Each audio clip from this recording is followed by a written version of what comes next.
À l'aube du 2 juillet 1853, un pêcheur japonais signale un fait étrange. On m'a dit que des bateaux brûlaient. Je suis monté sur la montagne pour avoir une meilleure vue. Les bateaux se rapprochaient. À leur forme, il était évident qu'il s'agissait de bateaux étrangers et non japonais.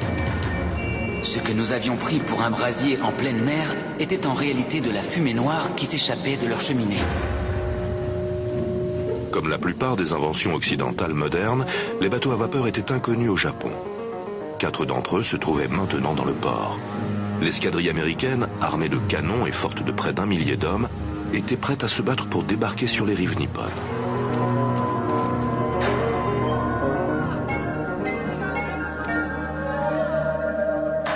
Le Japon était un pays entouré de mystères. Une civilisation de guerriers gouvernée par le shogun de la puissante famille des Tokugawa. Cette dynastie avait réussi à tenir l'Occident à distance depuis plus de 200 ans. Mais voilà que les puissances occidentales exigeaient désormais le droit de pénétrer au Japon. Cette nation de samouraïs pouvait-elle repousser la force industrielle d'un Occident déterminé? Découvrez avec nous les mémoires de l'empire mystérieux du Japon.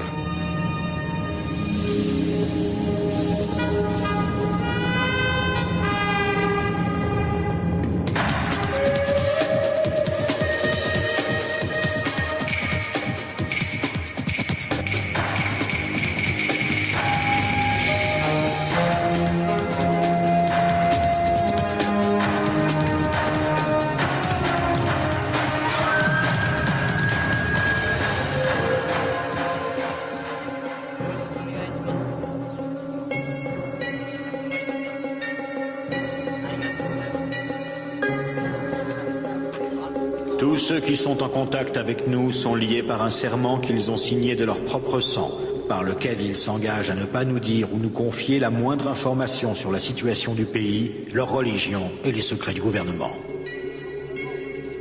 Ce témoignage nous est rapporté par le médecin allemand Engelbert Kampfer, un des rares Européens autorisés à séjourner au Japon. C'était en 1690, et les Japonais considéraient tous les Occidentaux comme des barbares qui menaçaient l'ordre de leur société. Ils étaient décidés à garder leur île fermée à l'Occident le plus longtemps possible. La seule exception était une minuscule colonie de commerçants néerlandais qui avaient accepté de vivre confinés sur une petite île dans le port de Nagasaki. Pendant plus de 2 siècles, ce comptoir commercial placé sous étroite surveillance a constitué l'unique fenêtre par laquelle l'Europe pouvait entreapercevoir cet impénétrable pays. La compagnie néerlandaise des Indes orientales avait envoyé le docteur Kampfer pour qu'il veille sur la santé de la communauté néerlandaise. Elle lui avait également confié la mission de récolter des informations sur la vie quotidienne des Japonais. Cette tâche allait s'avérer ardue. Nous sommes sévèrement gardés, tant à l'intérieur qu'à l'extérieur, par plusieurs gardes qui ne nous traitent pas comme des honnêtes gens, mais comme des criminels, des traîtres, des espions, des prisonniers, ou tout au moins comme des otages du shogun. Cette prison se nomme Dejima. Les Hollandais vivaient comme des prisonniers à Dejima. Mais Kampfer était fasciné par la possibilité d'écrire sur un sujet auquel personne d'autre ne pouvait avoir accès. Dejima était une minuscule enclave. Kampfer comptait 236 pas de long sur 82 de large.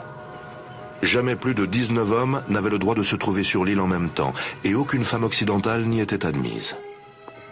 Loin de chez eux, ces hommes ont fait ce qu'ils ont pu pour transformer les bâtiments d'un style architectural étrange pour eux, afin d'y recréer un peu de leur patrie. Ils ont installé des chaises et des tables hautes sur les tatamis, remplacé les futons par des lits moelleux et exigeaient qu'on leur serve des plats hollandais et non japonais.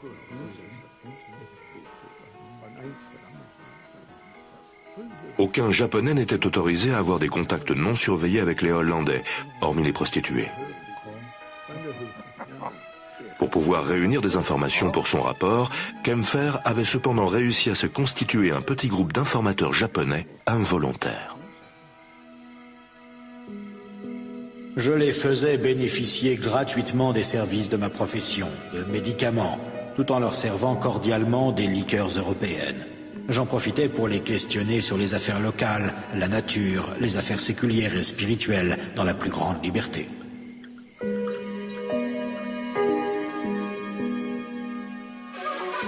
Les Japonais étaient aussi curieux que Kempfer.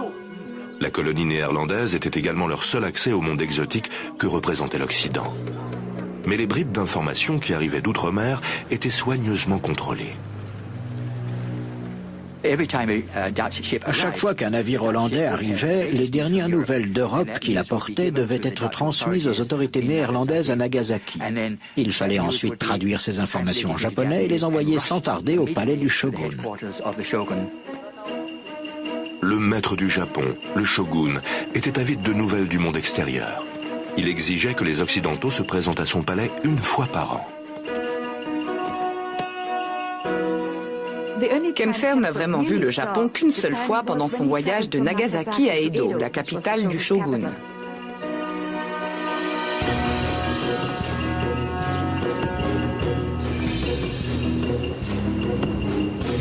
Le voyage effectué par la route jusqu'à Edo a permis au docteur Kempfer d'entreapercevoir le monde des Japonais. Il a soigneusement consigné le moindre détail de ce périple qui a duré un mois.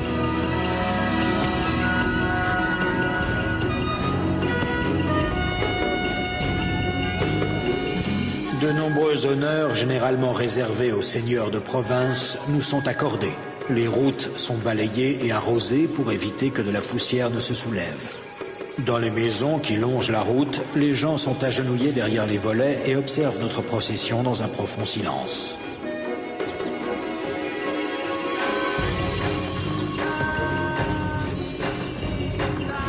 Un nombre incroyable de personnes empruntent quotidiennement les grandes routes des provinces japonaises.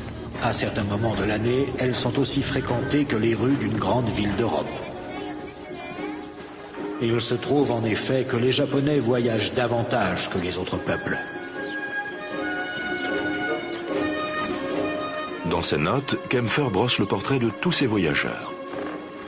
Des samouraïs et le seigneur qu'ils servent, appelé daimyo, des marchands et des artistes ambulants, des bonzes et un groupe de jeunes femmes vêtues comme des nonnes.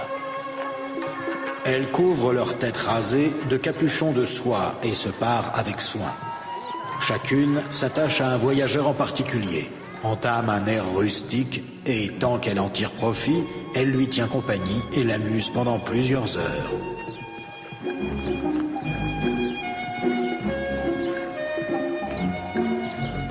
Plus le trafic sur les routes augmentait, plus il y avait de marchands prêts à pourvoir aux besoins des voyageurs.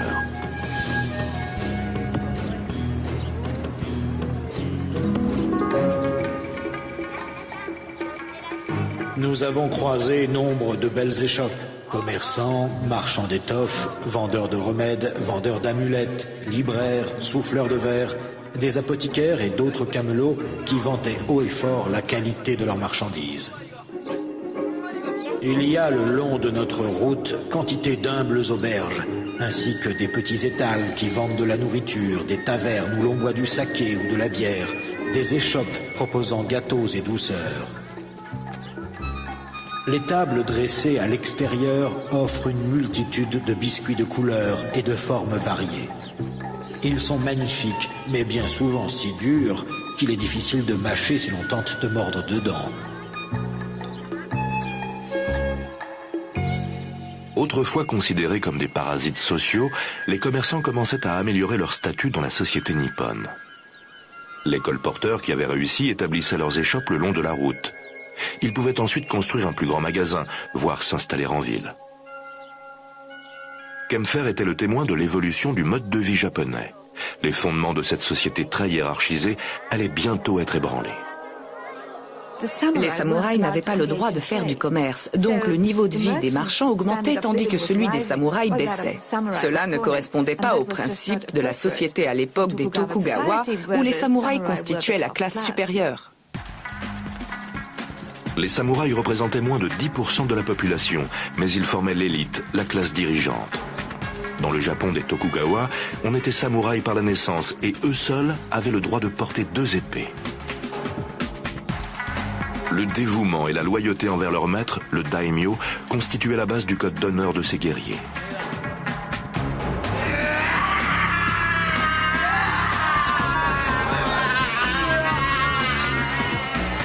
Le Japon connaissait alors une période de paix et l'avenir était incertain pour la classe des samouraïs, autrefois privilégiés.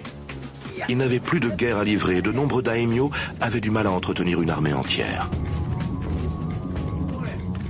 Les samouraïs des couches les plus élevées pouvaient devenir fonctionnaires, mais les autres n'avaient pas la possibilité d'exercer des professions qui auraient été inférieures à leur statut.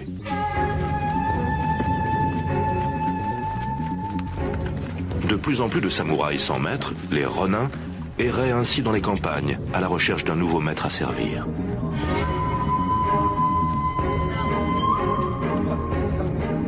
La quête de nouvelles perspectives a conduit nombre d'entre eux dans les villes. Celle qui a connu la croissance la plus rapide était Edo, qui allait plus tard devenir Tokyo. C'était la capitale des shoguns de la dynastie Tokugawa et la destination du Dr Kempfer. Il allait y rencontrer le shogun, l'homme le plus puissant du Japon.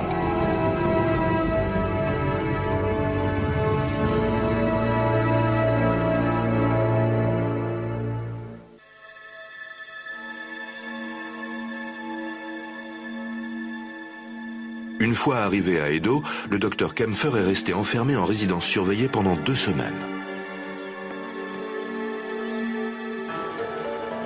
Il a finalement été convoqué au palais du 5e shogun, Tsunayoshi Tokugawa.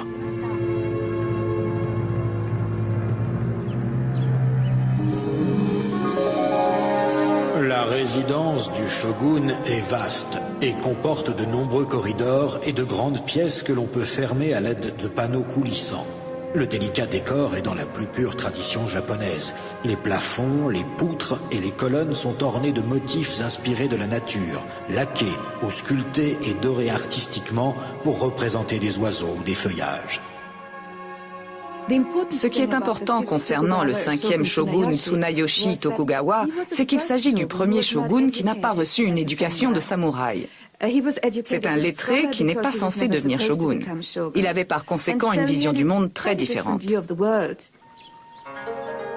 La mère du shogun était la fille d'un marchand. Elle a réussi à s'affranchir de la barrière des castes quand le shogun en place a été séduit par son charme. Leur fils Tsunayoshi intégrait donc les 2 systèmes de valeurs, celle des samouraïs et celle des marchands. Sous son égide, la société japonaise allait prendre une nouvelle orientation.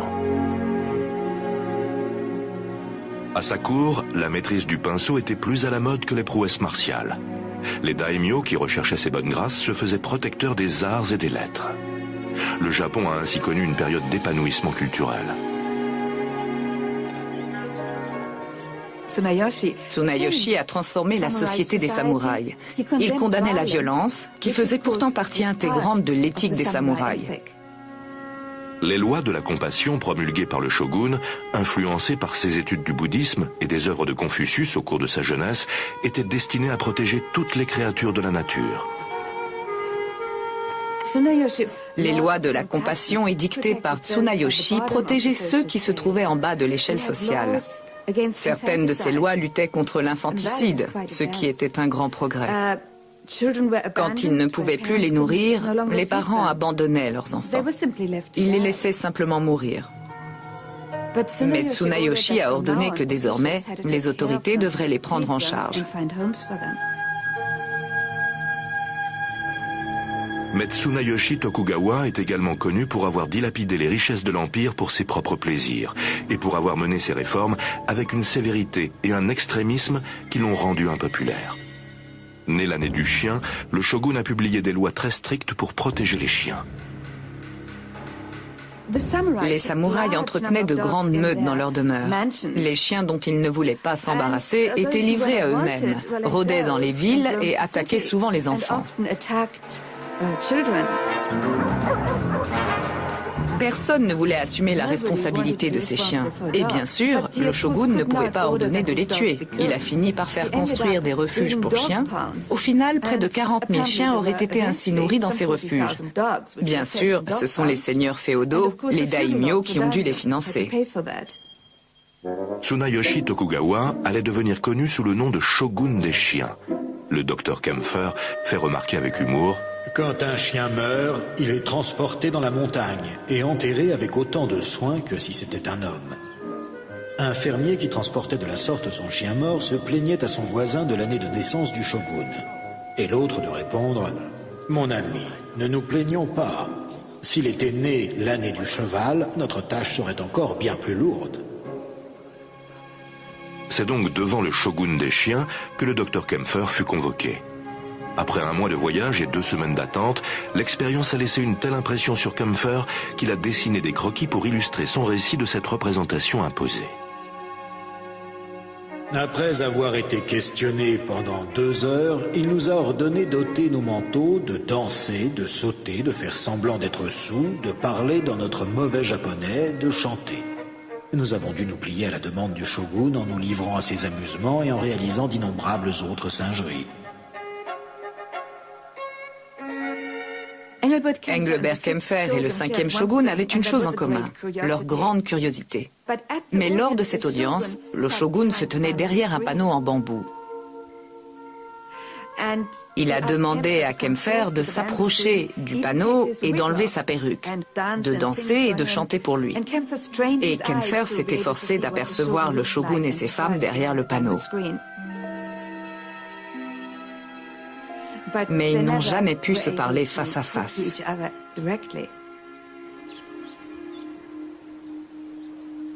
Le shogun et le docteur ne se sont rencontrés que 3 fois au total. Chacun a donné à l'autre un très bref aperçu de son monde. Le récit de Kempfer sur le Japon a connu un succès retentissant. Il a d'abord été publié en anglais, puis a été traduit en néerlandais, en français et même en russe. Pour l'essentiel, jusqu'au XXe siècle, les connaissances sur ce pays se basaient intégralement sur le récit de Kempfer baptisé « Histoire du Japon ».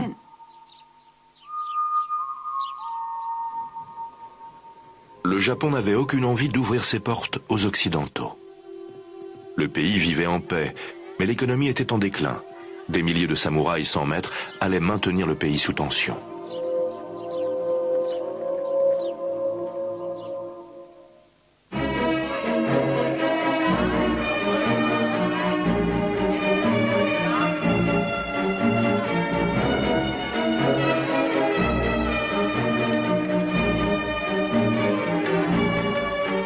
Au début du XVIIIe siècle, Edo était probablement la plus grande ville au monde, avec une population de plus d'1 million d'habitants. Contrairement aux capitales européennes, les citadins bénéficiaient d'une ville sûre et propre, dotée d'un système de recyclage très évolué.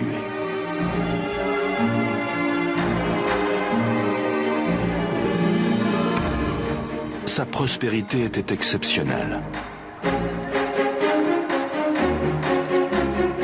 Les pièces de cuivre circulent à flot, tandis que celles d'argent s'entassent comme des congères de neige. Il se vend chaque matin de telles quantités de poissons qu'on peut se demander si les ressources de la mer n'ont pas été épuisées.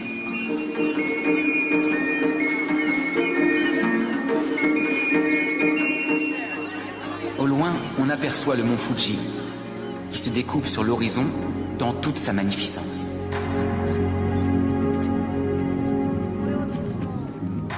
Au moins la moitié de la population d'Edo se composait de samouraïs, venus à la capitale avec leurs seigneurs, les daimyo. Faute de guerre, les samouraïs avaient du temps libre, mais pas toujours les moyens d'en profiter.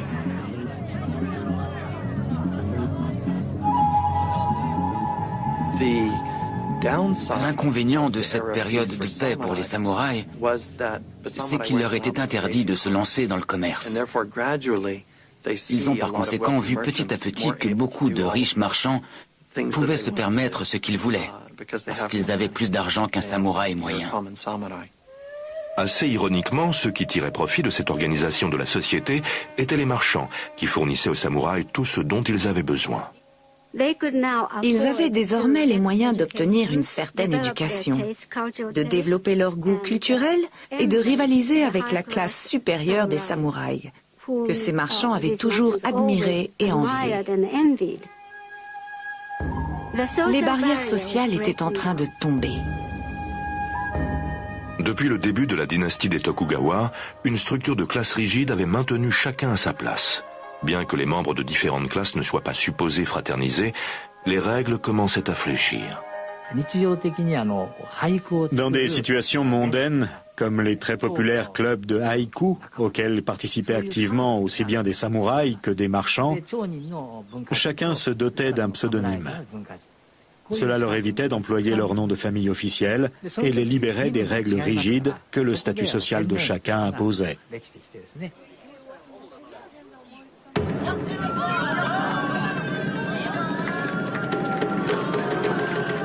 Stimulés par la paix et la prospérité économique, les arts et les divertissements s'épanouissent.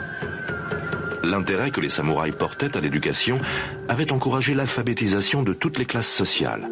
85% de la population masculine d'Edo lisait avidement. En 1800, il existe environ 120 cercles de haïku.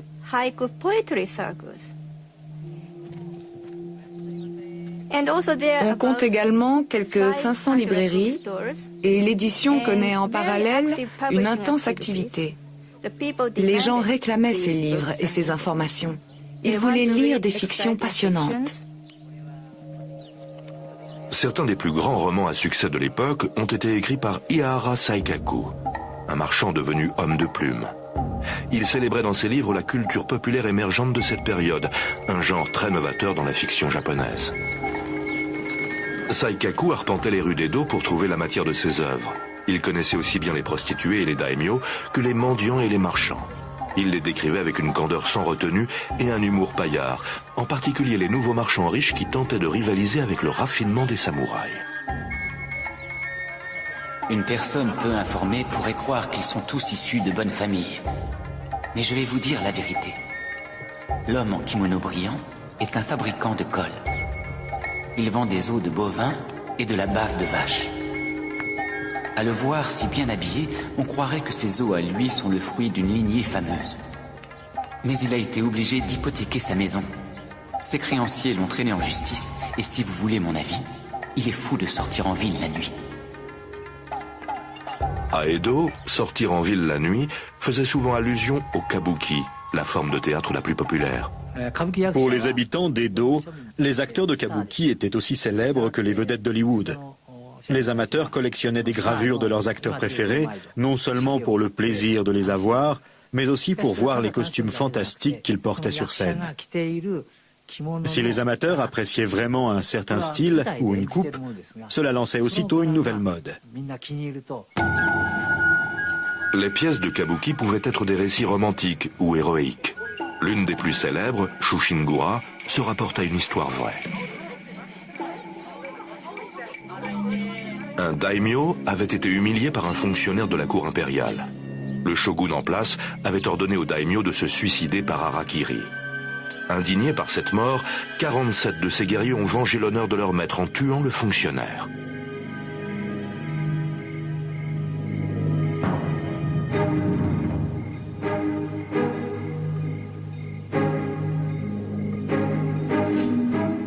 Cette action avait représenté un dilemme pour le shogun de l'époque. En respectant leur code de l'honneur, les samouraïs avaient défié son autorité. La population l'a supplié de se montrer clément, mais le shogun n'a pas cédé et a ordonné aux samouraïs de se suicider à leur tour. Ces samouraïs avaient ainsi vécu et étaient morts en respectant leur code de l'honneur.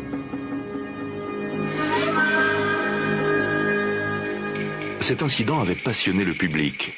Ces hommes ont rapidement été immortalisés dans une pièce de kabuki en guise d'hommage à une époque révolue. Pour eux, cela représentait l'idéal d'un samouraï qui serait tellement désintéressé et dévoué à son honneur et à son maître qu'il renonce à sa propre vie. C'était rassurant dans un monde mercantiliste et chaotique où la plupart des samouraïs passaient leur temps à boire, à faire la fête, à aller au théâtre et à se montrer aussi égoïstes que tout un chacun. Ici, les 47 samouraïs agissent en véritables guerriers.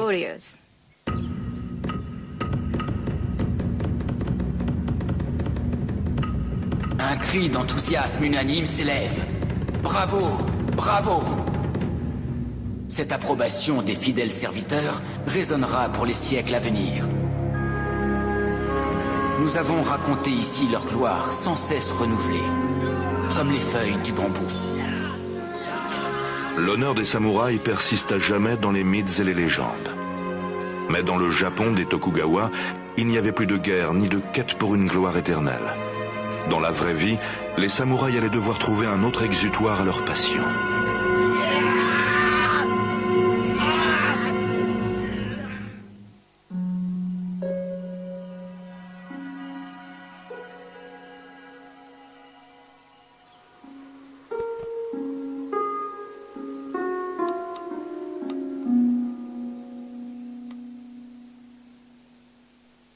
La courtisane arrange son habit de manière à ce que la soie rouge de son sous-vêtement s'écarte et révèle un soupçon de peau blanche.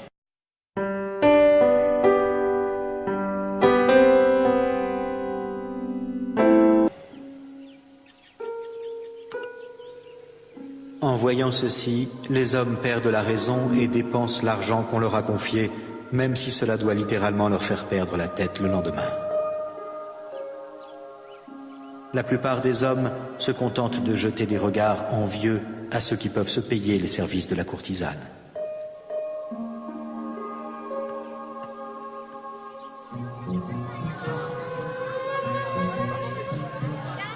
Plus de 3000 courtisanes et geishas exerçaient leur commerce à Yoshiwara, le quartier des plaisirs d'Edo. Réglementé par l'État, Yoshiwara était un outil efficace pour garder la bouillonnante population masculine sous un contrôle vigilant. Comme des soldats en permission permanente, les samouraïs passaient souvent leur temps libre à en admirer les séduisantes illusions et y gaspillaient souvent leur maigre pécule. Yoshiwara était un lieu de rêve pour les hommes d'Edo. Il leur fournissait de la fantaisie, de l'imagination et de la romance. C'était comme à Hollywood, où l'on attache tant d'importance à la célébrité. Entouré de murs, de grilles et de douves, c'était une ville dans la ville. Aucun occidental n'avait jamais eu le droit d'en goûter les plaisirs.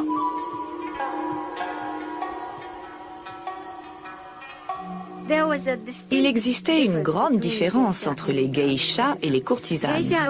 Les geishas étaient des artistes professionnels. Elles ne vendaient pas leur corps. Elles offraient aux hommes leur musique, leur chant et leur danse en guise de divertissement. Les courtisanes, en revanche, divertissaient leurs clients par leur conversation et des relations sexuelles.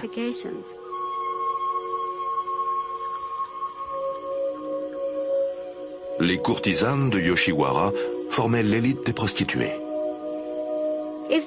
S'ils désiraient juste satisfaire leurs besoins sexuels, les hommes pouvaient trouver des établissements clandestins et peu chers n'importe où dans Edo. Mais ils préféraient aller à Yoshiwara à cause de son caractère spécial et prestigieux. Recrutés dès le plus jeune âge au sein de familles pauvres, les geishas, tout comme les courtisanes, recevaient une éducation basée sur une étiquette stricte et acquéraient un sens exceptionnel du style et du raffinement artistique. Leur capacité à tenir une conversation sur la dernière pièce ou sur les potins de la ville était aussi importante que ce qui venait après. Les courtisanes et leurs clients se retrouvaient dans les maisons de thé des environs. Il s'agissait d'endroits distingués, au lieu de l'élégance et de l'esprit, un peu similaires au café en Occident à la même époque. Savoir jouir des plaisirs de Yoshiwara était un art en soi. On enseignait aux courtisanes de Yoshiwara à se sentir supérieures à leurs clients.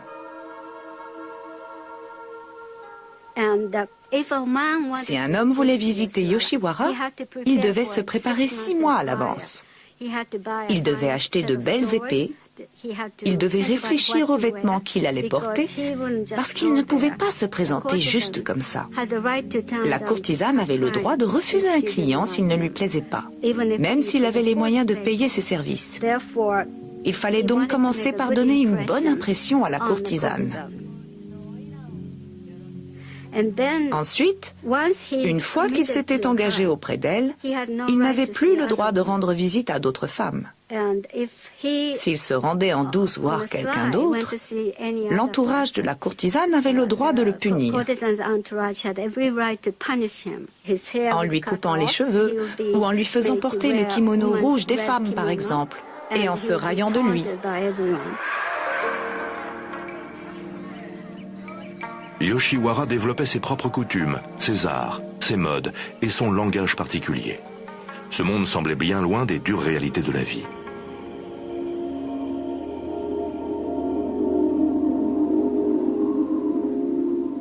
Ne vivre que pour l'instant présent.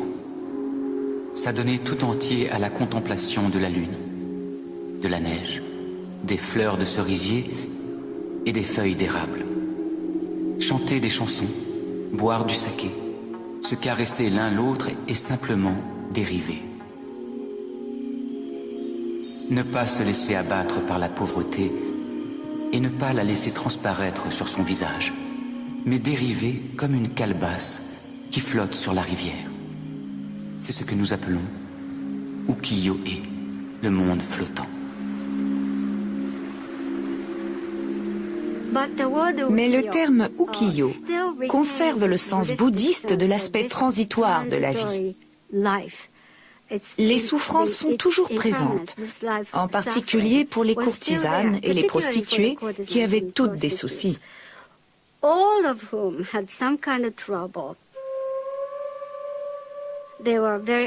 Elles étaient très malheureuses, mais devaient néanmoins simuler une apparence brillante et joyeuse pour leur public. Cela me fait penser au blues dans le monde du jazz. Cette langueur et cette tristesse indescriptible sont très proches de la notion d'ukiyo pour moi.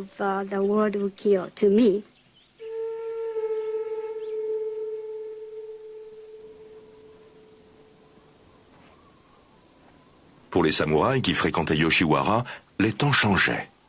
Ils continuaient de s'entraîner chaque jour au combat, mais sans guerre à mener, beaucoup perdaient leurs repères. Les guerriers d'aujourd'hui ne parlent que de femmes, de nourriture et de boissons, d'acteurs et de pièces de théâtre. Leurs talents à l'escrime et à la lance ne leur servent qu'à accomplir des vendettas personnels. Ils n'étudient le tir à l'arc et l'artillerie que pour se donner en spectacle. Ils ne chevauchent que pour les cérémonies.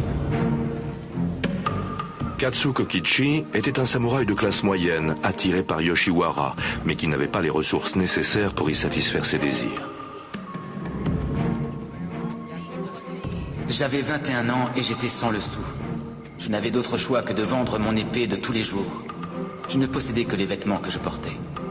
Pour oublier mes chagrins, je suis allé à Yoshiwara.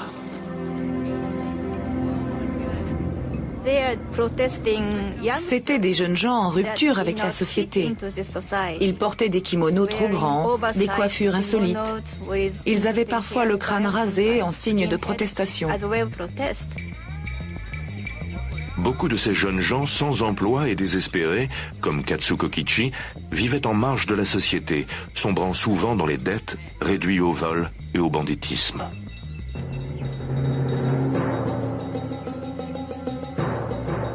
Quand nous avons pénétré dans l'enceinte du temple, deux personnages troubles se sont approchés en fredonnant. Sans prévenir, mon compagnon a craché au visage de l'un d'eux.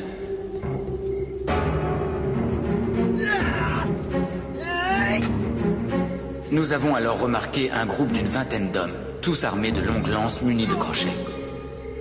De l'autre côté du portique, 30 hommes supplémentaires attendaient, pique à la main. Nous étions 4 contre 50. Pour Katsu Kokichi, le code d'honneur des samouraïs était totalement révolu. Vers le milieu du XVIIIe siècle, les plaisirs coûteux de Yoshiwara n'étaient plus à la portée de la bourse de la plupart des samouraïs. Le quartier des plaisirs a dégénéré.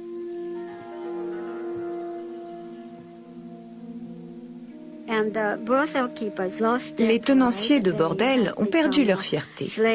Ils étaient devenus des esclaves de l'argent et avaient perdu leur compassion.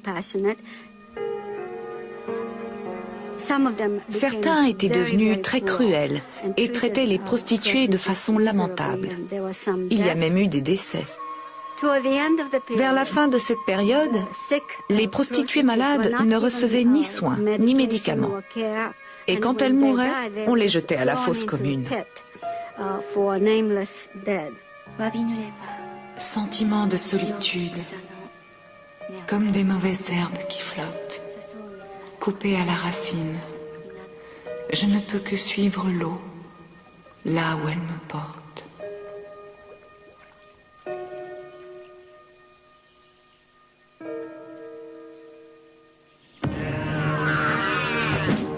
Le monde insulaire des samouraïs était en plein déclin. Pour trouver un remède à ces maux, certains commençaient à se tourner vers une direction bien improbable. L'Occident semblait à présent porteur d'idées et d'espoirs nouveaux.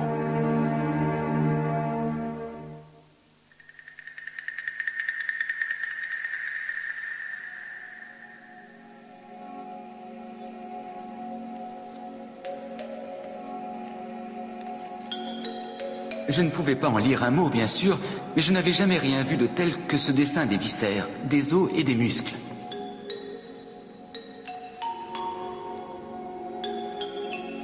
Le médecin Sugita Genpaku ne lisait pas le néerlandais. Mais en tombant sur un ouvrage d'anatomie hollandais, il a été fasciné par les illustrations. Il n'avait jamais rien vu de semblable dans les livres chinois de médecine.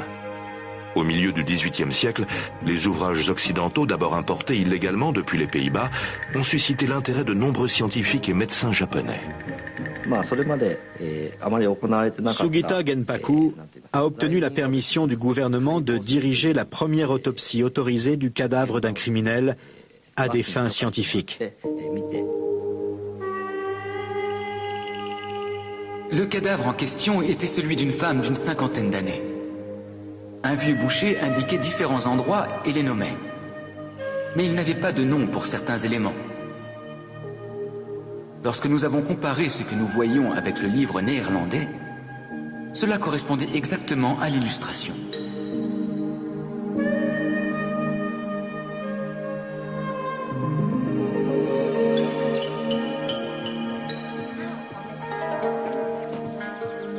Le docteur Sugita et ses amis ont éprouvé une certaine honte à tenter de soigner des patients sans connaître réellement le corps humain. Ils ont fait serment d'approfondir leur savoir. Sugita a appris le néerlandais en autodidacte afin de pouvoir traduire le livre. Dès le lendemain, nous nous sommes retrouvés pour commencer. Petit à petit, nous avons pu déchiffrer 10 lignes ou plus par jour. Après 2 ou 3 années d'études poussées, tout est devenu clair pour nous. Et notre joie était aussi douce que la canne à sucre.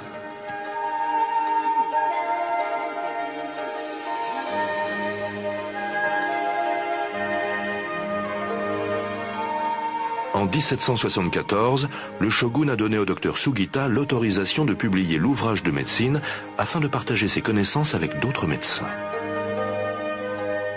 Ce livre a contribué à l'intérêt porté à l'apprentissage du néerlandais, connu sous le nom de Rangaku.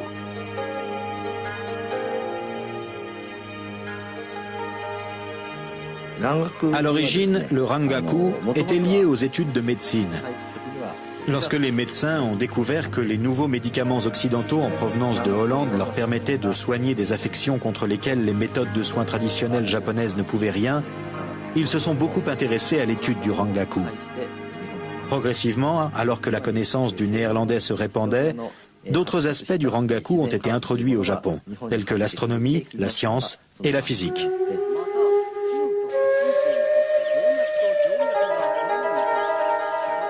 Près d'un siècle après le docteur Engelbert Kampfer, la soif de connaissances occidentales allait initier l'ouverture du Japon depuis l'intérieur.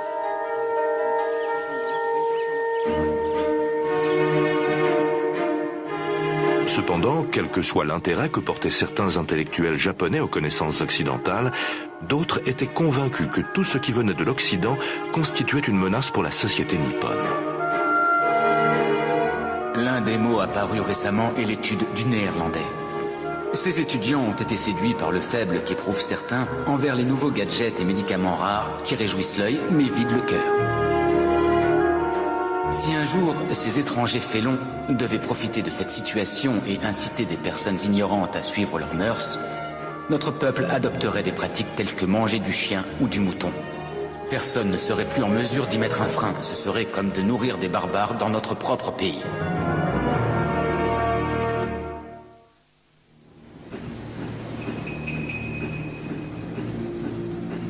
Aujourd'hui, les barbares de l'Occident, ces misérables organes des jambes et des pieds du monde, traversent les mers, asservissent d'autres pays et osent lorgner sur des nations plus nobles en s'en approchant d'un pas boiteux. Comment qualifier cette arrogance ? Le Japon avait réussi à maintenir les barbares hors de leurs frontières pendant plus de 2 siècles. Mais au milieu du 19e siècle, l'affirmation de l'Occident était inéluctable. Le territoire des shoguns fait face à une menace stratégique sur 3 fronts. Au nord, les Russes se rapprochent. Au sud, ce sont les Britanniques. Et enfin, les Américains arrivent par l'est.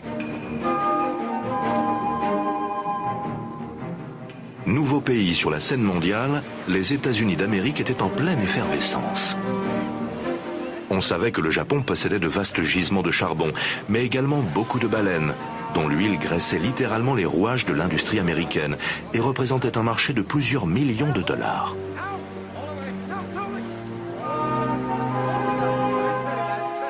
Les chasseurs de baleines avaient dépeuplé l'Atlantique Nord, l'Amérique se tournait à présent vers l'Ouest et le Japon. Si le Japon, ce pays verrouillé à double tour, devait un jour devenir hospitalier, tout le crédit en reviendra aux baleiniers. C'est ce qu'Herman Melville écrivait dans son roman Moby Dick, consacré à une baleine blanche rôdant dans les eaux japonaises. Il a été publié en 1851, alors que les États-Unis étaient prêts à imposer leur puissance.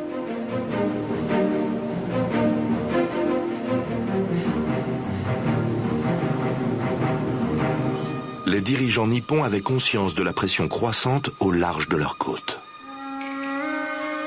Les shoguns se préparaient depuis des décennies à l'arrivée des Occidentaux. Un bureau spécial de traduction avait été établi pour réunir des informations sur l'Occident et développer une équipe de spécialistes des affaires étrangères qui connaissaient un peu le monde occidental. Les principaux conseillers du shogun l'ont mis en garde contre une menace étrangère immédiate et lui ont demandé de renforcer ses défenses. Nous devrions construire des bateaux de guerre. Si des barbares arrivent dans nos mers, nous devrions alors les exterminer jusqu'au dernier. D'autres craignaient que le Japon soit incapable de résister à l'Occident. Leurs armements et leurs bateaux n'avaient pas évolué depuis l'époque où ils avaient fermé leurs portes à l'Europe 2 siècles plus tôt. L'incertitude régnait.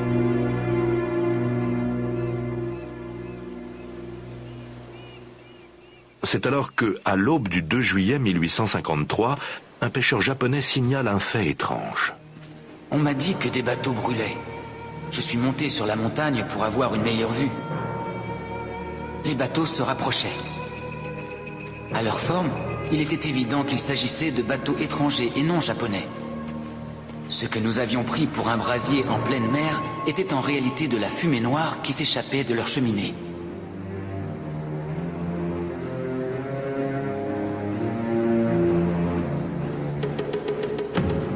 Ces bateaux à vapeur étaient gigantesques par rapport à tous les bateaux de l'archipel. Pour les Japonais, c'étaient des kurofune, des bateaux noirs diaboliques.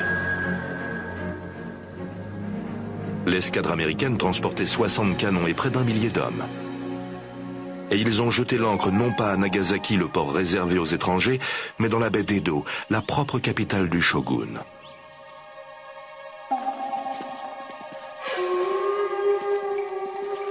Lorsqu'il a appris la nouvelle, le shogun en est tombé malade. Savoir qu'une armada étrangère était à sa porte lui avait, semble-t-il, causé un grand choc. Ses conseillers ont alors tenté de gérer la crise.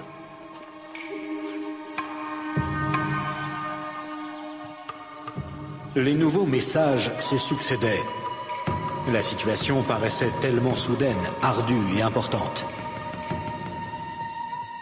Les grands clans reçurent l'ordre de maintenir une surveillance stricte, comme s'il était envisageable que ces bateaux barbares puissent commettre des actes de violence.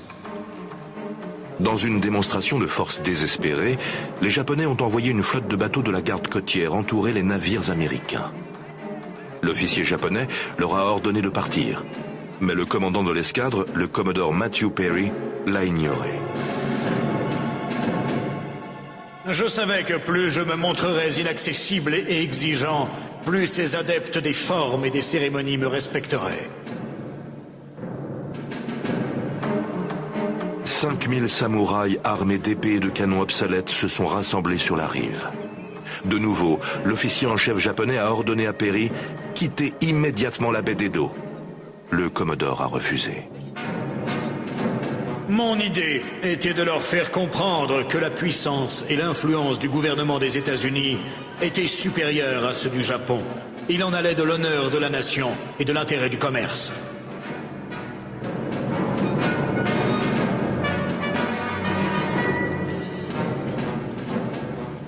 Depuis la berge, les Japonais ont regardé les équipages de Perry se préparer à passer à l'action. Les canons ont été chargés, les fusils armés. Perry est descendu à terre. Il a montré ses papiers et posé son ultimatum. Il attendait du Japon qu'il obéisse à l'exigence des États-Unis d'ouvrir le pays au commerce. Dans le cas contraire, il était prêt à soumettre le Japon par la force. Il reviendrait au printemps pour connaître la réponse. Puis, il a quitté la baie d'Edo avec son escadre. Leur comportement et leur manière de s'exprimer étaient d'une arrogance incroyable. Et l'insulte faite à notre dignité nationale était de taille. Ceux qui l'ont entendu n'ont rien pu faire d'autre que de grincer les dents et supporter cette insulte en silence. Après le départ des barbares, quelqu'un a dégainé son épée et réduit en pièces un portrait de leur chef, Perry. Perry était redouté. Des portraits le représentaient comme un démon. D'autres montraient ses bateaux cracher du feu. Le but de cette campagne était de déclencher une sorte d'hystérie au sein d'une partie de la population nippone. En même temps, il exerçait une certaine fascination avec ces bateaux plus grands que tout ce qui s'était vu jusqu'alors. Les prouesses technologiques des Américains contribuaient à cette fascination. Pour compliquer les choses, le shogun était mort et son successeur n'était pas mentalement apte à assumer ses fonctions. Ses conseillers ont tenté de prendre les décisions à sa place, mais n'ont pas réussi à aboutir à un accord. Le dirigeant du pays décide de demander leur avis à tous les daimyo pour décider ce qu'il convient de faire. C'est une rupture radicale avec la tradition. Les relations avec l'étranger sont du ressort du shogun, dont le titre même signifie « grand commandant militaire pour la soumission des barbares ». Et voilà qu'il demande au daimyo de prendre la décision à sa place. Deux positions s'affrontent, ceux qui sont pour l'ouverture.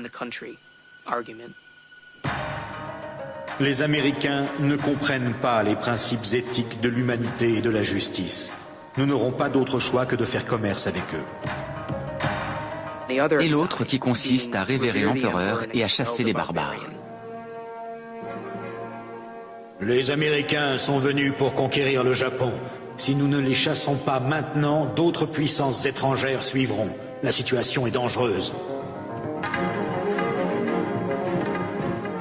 Tandis que le débat faisait rage, le shogun s'abstenait de prendre une décision. La fin de l'année a été marquée par des compromis acceptés à contre-cœur et des tentatives insuffisantes pour établir une défense côtière. Perry est réapparu en février plus tôt que prévu. Cette fois, la démonstration de force était encore plus éclatante. Il arrivait avec le double de bateaux et d'hommes d'équipage. C'était un défi à l'honneur des Japonais, mais ils n'avaient aucun moyen de le défendre. Leur seul espoir résidait dans la négociation.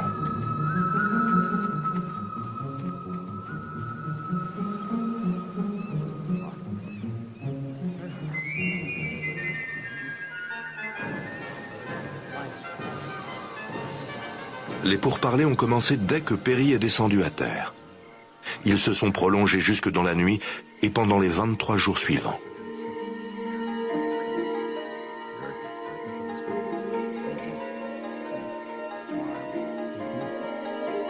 Le traité, finalement conclu, offrait un compromis qui satisfaisait les intérêts des deux pays. Perry a obtenu ce qu'il voulait, à savoir établir des liens entre le Japon et les États-Unis. Le shogun a obtenu ce qu'il voulait, à savoir ne pas abandonner son contrôle sur les relations avec l'étranger, ni ouvrir le Japon à un commerce incontrôlé.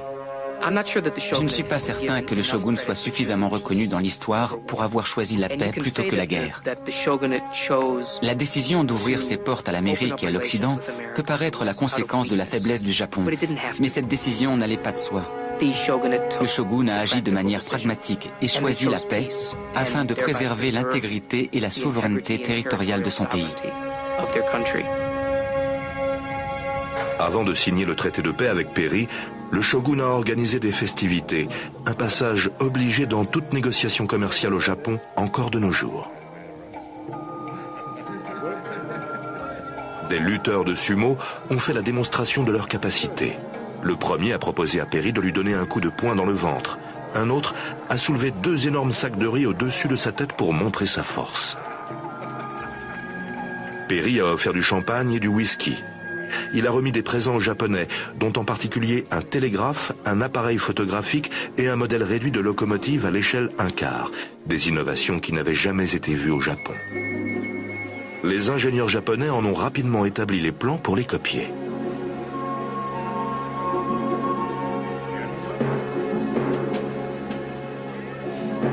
Trois jours plus tard, l'accord était signé. Peu de temps après, le Japon a également signé des accords commerciaux avec la Russie, l'Angleterre, la France et la Hollande. Bien qu'elle ait réussi à trouver un arrangement avec l'Occident, les jours de la dynastie Tokugawa étaient comptés. La classe des guerriers ne présidait plus aux destinées de la société japonaise. 10 ans plus tard, les samouraïs étaient officiellement dissous. Mais leur éthique continuerait à marquer profondément la culture nippone.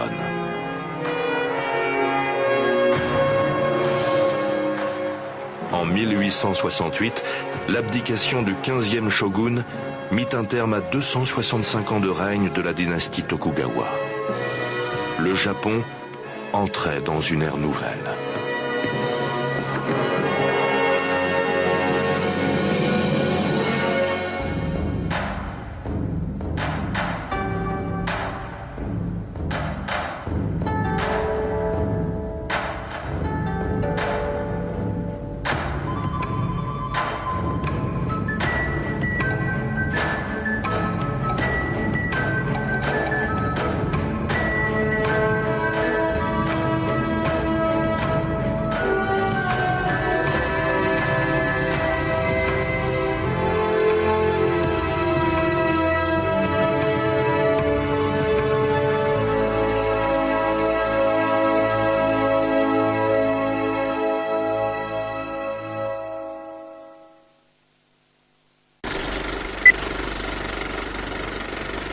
Ici, les 47 samouraïs agissent en véritables guerriers.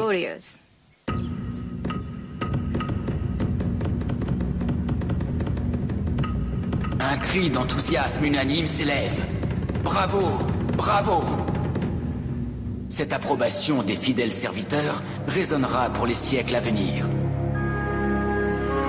Nous avons raconté ici leur gloire sans cesse renouvelée, comme les feuilles du bambou.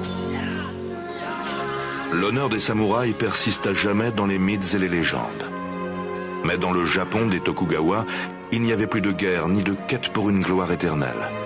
Dans la vraie vie, les samouraïs allaient devoir trouver un autre exutoire à leur passion.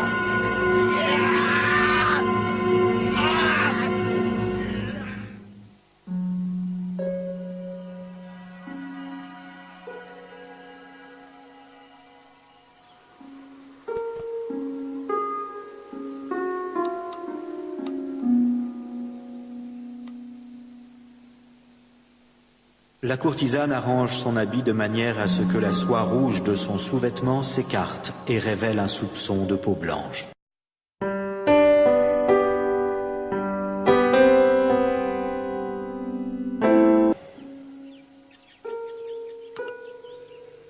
En voyant ceci, les hommes perdent la raison et dépensent l'argent qu'on leur a confié. Puis a été traduit en néerlandais, en français et même en russe. Pour l'essentiel, jusqu'au XXe siècle, les connaissances sur ce pays se basaient intégralement sur le récit de Kempfer baptisé « Histoire du Japon ».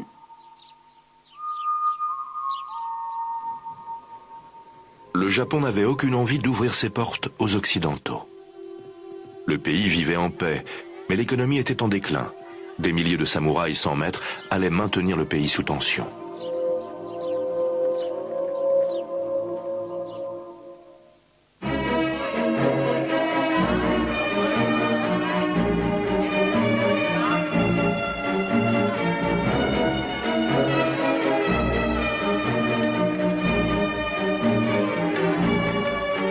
Au début du XVIIIe siècle, Edo était probablement la plus grande ville au monde, avec une population de plus d'1 million d'habitants.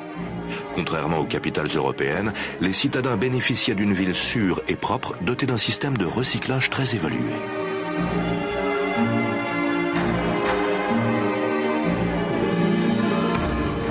Sa prospérité était exceptionnelle. Les pièces de cuivre circulent à flot, tandis que celles d'argent s'entassent comme des congères de neige. Il se vend chaque matin de telles quantités de poissons qu'on peut se demander... Sous un contrôle vigilant. Comme des soldats en permission permanente, les samouraïs passaient souvent leur temps libre à en admirer les séduisantes illusions et y gaspillaient souvent leur maigre pécule. Yoshiwara était un lieu de rêve pour les hommes d'Edo. Il leur fournissait de la fantaisie, de l'imagination et de la romance. C'était comme à Hollywood, où l'on attache tant d'importance à la célébrité. Entouré de murs, de grilles et de douves, c'était une ville dans la ville. Aucun occidental n'avait jamais eu le droit d'en goûter les plaisirs.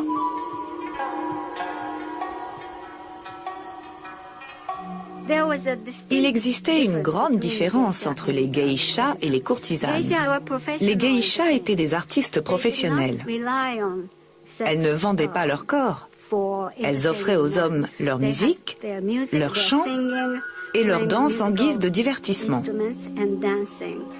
Les courtisanes, en revanche, divertissaient leurs clients par leur conversation et des relations sexuelles.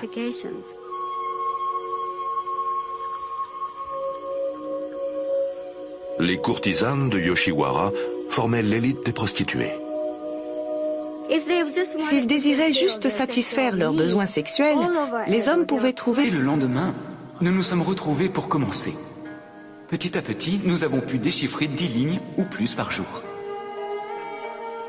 Après 2 ou 3 années d'études poussées, tout est devenu clair pour nous. Et notre joie était aussi douce que la canne à sucre.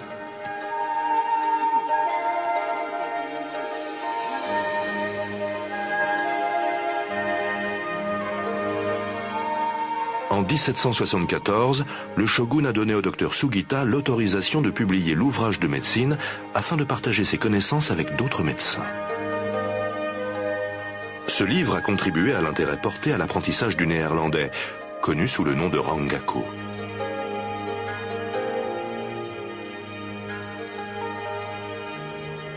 À l'origine, le Rangaku était lié aux études de médecine.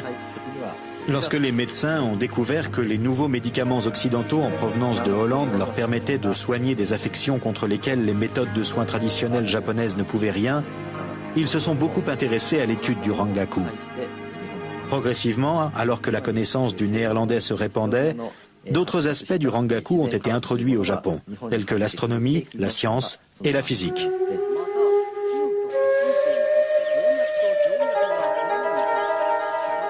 Près d'un siècle après le docteur Engelbert Kampfer, la soif de connaissances occidentales allait initier l'ouverture du Japon depuis le plaisir de Yoshiwara était un art en soi. On enseignait aux courtisanes de Yoshiwara à se sentir supérieures à leurs clients. Si un homme voulait visiter Yoshiwara, il devait se préparer 6 mois à l'avance. Il devait acheter de belles épées, il devait réfléchir aux vêtements qu'il allait porter, parce qu'il ne pouvait pas se présenter juste comme ça. La courtisane avait le droit de refuser un client s'il ne lui plaisait pas, même s'il avait les moyens de payer ses services. Il fallait donc commencer par donner une bonne impression à la courtisane. Ensuite, une fois qu'il s'était engagé auprès d'elle, il n'avait plus le droit de rendre visite à d'autres femmes. S'il se rendait en douce voir quelqu'un d'autre, l'entourage de la courtisane avait le droit de le punir. En lui coupant les cheveux ou en lui faisant porter le kimono rouge des femmes, par exemple, et en se raillant de lui. Yoshiwara développait ses propres coutumes, ses arts, ses modes et son langage particulier. Ce monde semblait bien loin des dures réalités de la vie.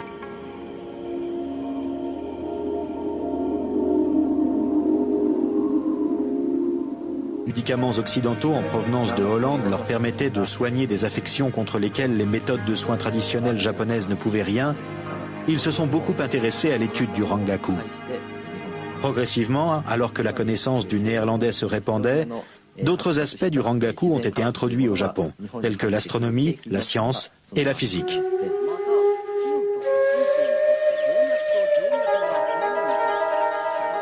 Près d'un siècle après le docteur Engelbert Kampfer, la soif de connaissances occidentales allait initier l'ouverture du Japon depuis l'intérieur.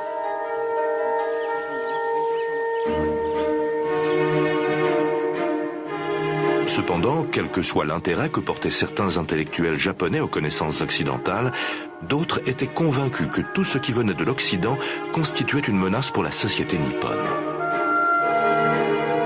L'un des mots apparus récemment est l'étude du néerlandais. Ces étudiants ont été séduits par le faible qu'éprouvent certains envers les nouveaux gadgets et médicaments rares qui réjouissent l'œil mais vident le cœur.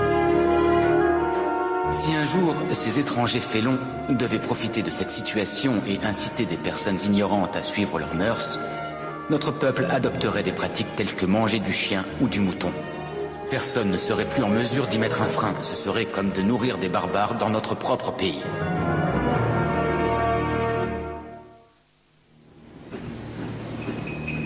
L'incertitude régnait.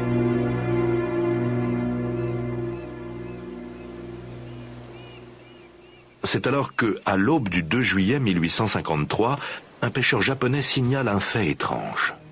On m'a dit que des bateaux brûlaient. Je suis monté sur la montagne pour avoir une meilleure vue.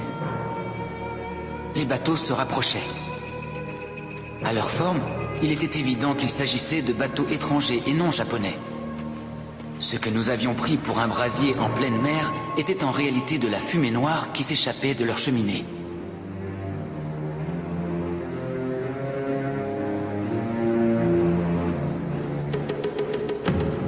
Ces bateaux à vapeur étaient gigantesques par rapport à tous les bateaux de l'archipel. Pour les Japonais, c'étaient des kurofune, des bateaux noirs diaboliques. L'escadre américaine transportait 60 canons et près d'1 millier d'hommes. Et ils ont jeté l'ancre non pas à Nagasaki, le port réservé aux étrangers, mais dans la baie d'Edo, la propre capitale du shogun.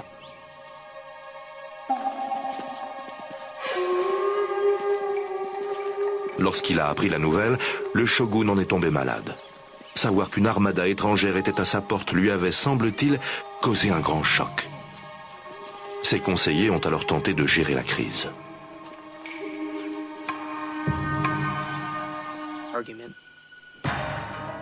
Les Américains ne comprennent pas les principes éthiques de l'humanité et de la justice. Nous n'aurons pas d'autre choix que de faire commerce avec eux. Et l'autre qui consiste à révérer l'empereur et à chasser les barbares. Les Américains sont venus pour conquérir le Japon. Si nous ne les chassons pas maintenant, d'autres puissances étrangères suivront. La situation est dangereuse.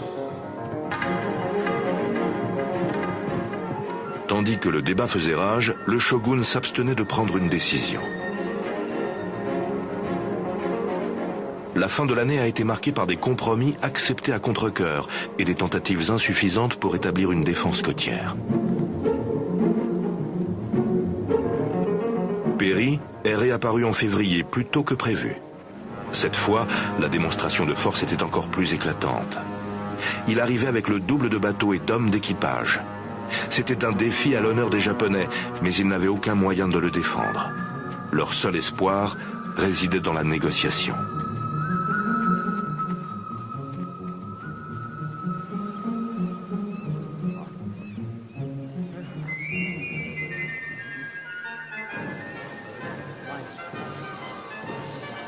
Les pourparlers ont commencé dès que Perry est descendu à terre.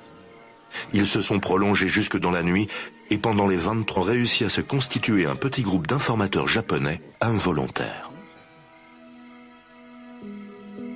Je les faisais bénéficier gratuitement des services de ma profession, de médicaments, tout en leur servant cordialement des liqueurs européennes. J'en profitais pour les questionner sur les affaires locales, la nature, les affaires séculières et spirituelles, dans la plus grande liberté.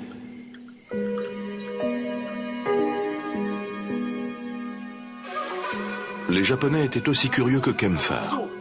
La colonie néerlandaise était également leur seul accès au monde exotique que représentait l'Occident. Mais les bribes d'informations qui arrivaient d'outre-mer étaient soigneusement contrôlées. À chaque fois qu'un navire hollandais arrivait, les dernières nouvelles d'Europe qu'il apportait devaient être transmises aux autorités néerlandaises à Nagasaki. Il fallait ensuite traduire ces informations en japonais et les envoyer sans tarder au palais du shogun. Le maître du Japon, le shogun, était avide de nouvelles du monde extérieur. Il exigeait que les Occidentaux se présentent à son palais une fois par an.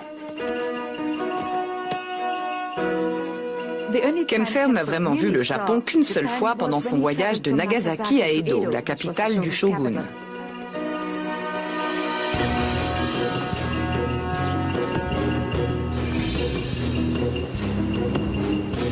Le voyage effectué par la route jusqu'à Edo est culturel étrange pour eux afin d'y recréer un peu de leur patrie. Ils ont installé des chaises et des tables hautes sur les tatamis, remplacé les futons par des lits moelleux et exigeaient qu'on leur serve des plats hollandais et non japonais.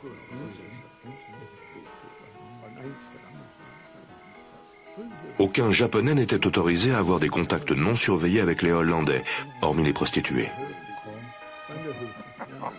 Pour pouvoir réunir des informations pour son rapport, Kempfer avait cependant réussi à se constituer un petit groupe d'informateurs japonais involontaires. Je les faisais bénéficier gratuitement des services de ma profession, de médicaments, tout en leur servant cordialement des liqueurs européennes. J'en profitais pour les questionner sur les affaires locales, la nature, les affaires séculières et spirituelles, dans la plus grande liberté.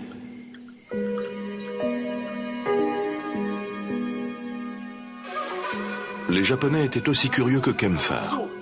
La colonie néerlandaise était également leur seul accès au monde exotique que représentait l'Occident. Mais les bribes d'informations qui arrivaient d'outre-mer étaient soigneusement contrôlées. À chaque fois qu'un navire hollandais arrivait, les dernières nouvelles d'Europe qu'il apportait devaient être transmises aux autorités néerlandaises à Nagasaki. Il fallait ensuite traduire ces informations en japonais et les envoyer sans tarder au palais du shogun. Les d'outre-mer étaient soigneusement contrôlées. À chaque fois qu'un navire hollandais arrivait, les dernières nouvelles d'Europe qu'il apportait devaient être transmises aux autorités néerlandaises à Nagasaki. Il fallait ensuite traduire ces informations en japonais et les envoyer sans tarder au palais du shogun. Le maître du Japon, le shogun, était avide de nouvelles du monde extérieur. Il exigeait que les Occidentaux se présentent à son palais une fois par an. Kempfer n'a vraiment vu le Japon qu'une seule fois pendant son voyage de Nagasaki à Edo, la capitale du shogun.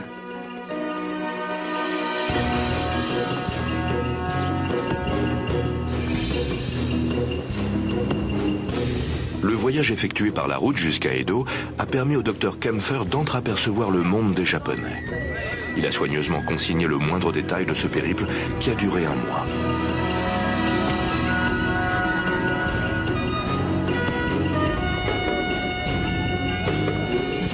De nombreux honneurs, généralement réservés aux seigneurs de province, nous sont accordés.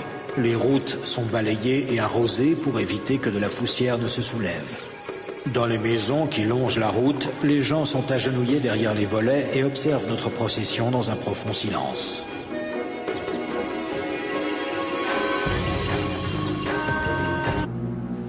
Le Japon avait réussi à maintenir les barbares hors de leurs frontières pendant plus de 2 siècles. Mais au milieu du 19e siècle, l'affirmation de l'Occident était inéluctable. Le territoire des shoguns fait face à une menace stratégique sur 3 fronts. Au nord, les Russes se rapprochent. Au sud, ce sont les Britanniques. Et enfin, les Américains arrivent par l'est. Nouveau pays sur la scène mondiale, les États-Unis d'Amérique étaient en pleine effervescence. On savait que le Japon possédait de vastes gisements de charbon, mais également beaucoup de baleines, dont l'huile graissait littéralement les rouages de l'industrie américaine et représentait un marché de plusieurs millions de dollars.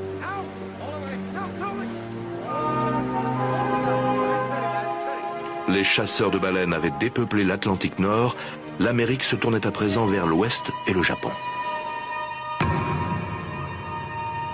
Si le Japon, ce pays verrouillé à double tour, devait un jour devenir hospitalier, tout le crédit en reviendra aux baleiniers. C'est ce qu'Herman Melville écrivait dans son roman Moby Dick, consacré à une baleine blanche rôdant dans les eaux japonaises. Il a été publié en 1851, alors que les États-Unis étaient prêts à imposer leur puissance.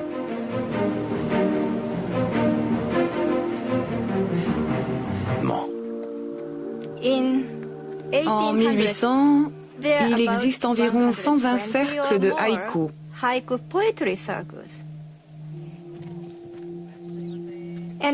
On compte également quelques 500 librairies et l'édition connaît en parallèle une intense activité. Les gens réclamaient ces livres et ces informations. Ils voulaient lire des fictions passionnantes. Certains des plus grands romans à succès de l'époque ont été écrits par Ihara Saikaku, un marchand devenu homme de plume. Il célébrait dans ses livres la culture populaire émergente de cette période, un genre très novateur dans la fiction japonaise. Saikaku arpentait les rues d'Edo pour trouver la matière de ses œuvres. Il connaissait aussi bien les prostituées et les daimyo que les mendiants et les marchands. Il les décrivait avec une candeur sans retenue et un humour paillard, en particulier les nouveaux marchands riches qui tentaient de rivaliser avec le raffinement des samouraïs. Une personne peu informée pourrait croire qu'ils sont tous issus de bonnes familles.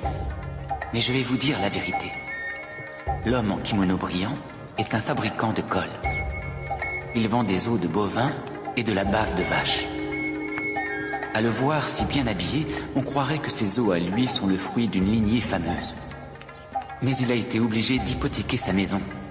Ses créanciers l'ont traîné en justice, et si vous voulez mon avis, il est fou de sortir en ville. C'est donc devant le shogun des chiens que le docteur Kempfer fut convoqué.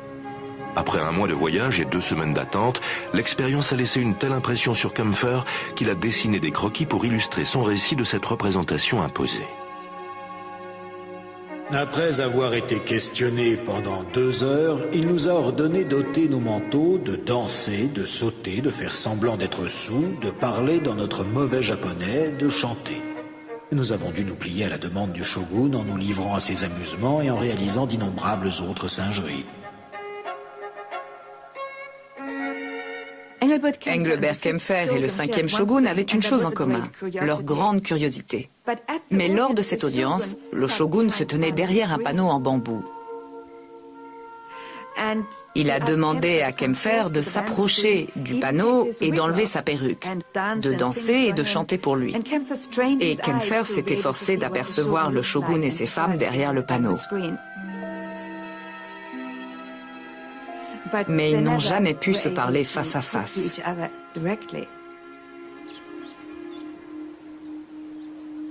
Le shogun et le docteur ne se sont rencontrés que 3 fois au total. Chacun a donné à l'autre un très bref aperçu de son monde. Le récit de Kempfer sur le Japon a connu un succès retentissant. Il a d'abord été publié en anglais, puis a été traduit en néerlandais. Près d'un siècle après le docteur Engelbert Kempfer, la soif de connaissances occidentales allait initier l'ouverture du Japon depuis l'intérieur.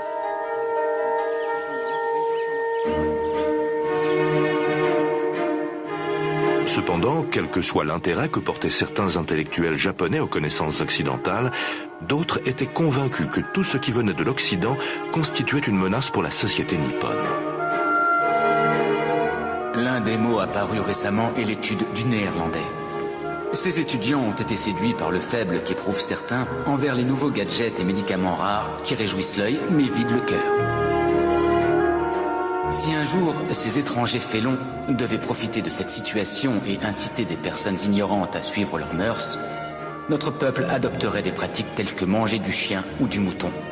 Personne ne serait plus en mesure d'y mettre un frein. Ce serait comme de nourrir des barbares dans notre propre pays.